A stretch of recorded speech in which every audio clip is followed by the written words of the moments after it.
आज संजय गायकवाड यांच्यावर सामनामधून टीका करण्यात आली आहे। त्यावर बोलताना आमदार संजय गायकवाड यांनी अतिशय खालच्या दर्जाची टीका केली आहे।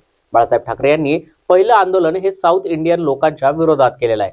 एकीकडे मराठी करणं आणि संजय राऊत यांना शेट्टींचा काय पुळका आला आणि शेट्टी काय संजय राऊतच्या मायचा नवरा आहे का, अशी अतिशय खालच्या दर्जाची टीका संजय राऊत यांच्यावर संजय गायकवाड यांनी केली आहे। तुम्ही आज कशासाठी पाहणी केली? सरकारी दवाखान्यामध्ये काय नेमकं पाहणी झालं? सरकारी दवाखान्यामध्ये एवढी मोठी जागा असताना मागच्या साईडच्या सगळ्या बिल्डिंग या इंग्रजकालीन असल्यामुळे भंगार पडलेल्या आहेत। इथे मुलींना राहायचा हॉस्टेल नाही आहे, CS ला ऑफिस नाही आहे। आज एक क्रिटिकल सेंटरची मी पाहणी केली आणि कार्डियक कॅथलेटची पाहणी केली। MRI मला आम्हाला लवकर चालू करायचं आहे।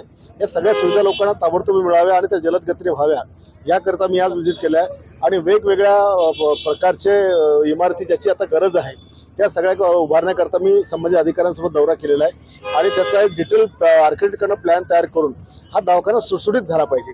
कारण इथं एवढा ट्रॅफिक या ठिकाणी होतो की पेशंट आला तर त्याला वेळेवर सेवा मिळत नाही, टॉयलेटची व्यवस्था नाही आहे, चोरांचं प्रमाण तर एवढं आहे की आज काही काम केलं तर रात्रभर चोरी होऊन त्या ठिकाणी जातात आणि मग चोरांनाही सिव्हिल हॉस्पिटल खूप या ठिकाणी तंग आलेला आहे। आणि सगळ्या गोष्टीची पाहणी मी तासभरापासून करत आहे आणि लवकरात लवकर चांगल्या प्रकारची सुविधा लोकांना देता यावी, चांगल्या इमारती इथे उभारता याव्या याकरता मी हे आजचं नियोजन केलेलं आहे। इथे स्वच्छतेचा अभाव दिसून येत आहे, नेमकं स्वयंपाकघरात घाण पडलेलं दिसून आहे। नाही, मी सगळं पाहिलं आणि मी शहरामध्ये बऱ्याच ठिकाणी पण भेट देणार आहे की चांगल्या प्रकारचं लोकांना जेवण मिळालं पाहिजे। जसं मुंबईत घडलं तसं इकडे घडू नये ही पण माझा तसा प्रयत्न आहे।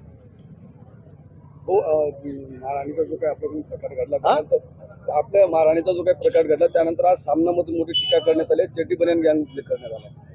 त्या सामनाला कोण म्हणतो? त्या संजय राऊतला चड्डी बनियान गँग। अरे, बाळासाहेब ठाकरेंनी शिवसेना स्थापल्यानंतर पहिलं आंदोलन जे केलं होतं ते साऊथ इंडियन लोकांच्या विरोधामध्ये केलं होतं की त्या लोकांनी मुंबई उद्ध्वस्त करायला लावली होती।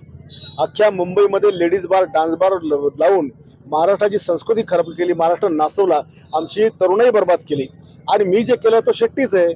मग इकडे मराठी करताना त्या शेट्टीचा काय पुळकाला, संजय राऊतच्या काय मायचा नवरा आहे का तो शेट्टी? त्याला मी आतंकवादी वाटतो का? हा, जो शेट्टी आहे वर्षाला आमच्या लाखो लोकांना बोगस खाऊ घालत होता, आज सिद्ध झालं आणि आज 79 प्रकारच्या त्रुटी म्हणजे 79 प्रकारच्या नियमाचं उल्लंघन त्या हॉटेलवाल्यांनी केल्याचं तपासात निष्पन्न झालंय।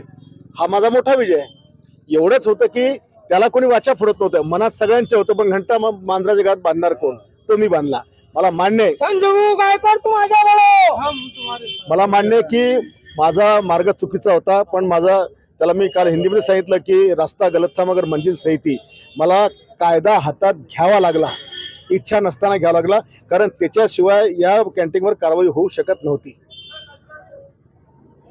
तुमच्या राजीनाम्याची आता मागणी केली जात आहे, अरे, ज्याला मारहाण केली तो काहीच बोलत नाही, बाकीच्याला काय पुळका येऊन राहिला? ज्याला मारहाण झाली तो तर काही एक शब्द बोलत नाही, त्यांनी तक्रार पण दिली नाही। त्याला माहिती आहे की त्यांनी आपण चूक केलेली, आपण आमदाराला जहर खाऊ घालून आलो होतो, आपण सगळ्या लोकांना विष खाऊ घालून आलो होतो, स्लो पॉइझनिंग देऊन आलो होतो। त्यांना मान्य आहे, त्यांना मान्य त्यांनी तक्रार दिली असती। ज्याच्यासोबत झालं तो काय बोलत नाही, हे चोट्टे कशाला बोलतात बाकीचे? ज्यांना मारहाण झाली ते दहशती खाली आहेत आणि पोलिसांनी स्वतः फिर्यादी होऊन गुन्हा दाखल करावा अशी मागणी विरोधक करतात। पोलिसांनी कोण्या याच्यात फिर्यादी व्हावं याच्या कायद्यामध्ये काहीतरी तरतूद आहे। सगळ्याच गोष्टीमध्ये पोलिसांना फिर्यादी होता येत नसतं आणि माझी मारहाण काही त्याला जीव घेण्याकरता मारहाण केलेली नाहीये, त्याला मोठी इजा पोहोचावी म्हणून नाहीये, त्याला फक्त एक सबक शिकावा म्हणून माझी सौम्य मारहाण आहे। सौम्य ही माझ्या पुऱ्या शक्तीनिशी मारहाण केलेली नाहीये, धडा शिकवण्याकरता केलेली मारहाण आहे आणि त्याला धडा शिकला आणि कारवाई पण झाली।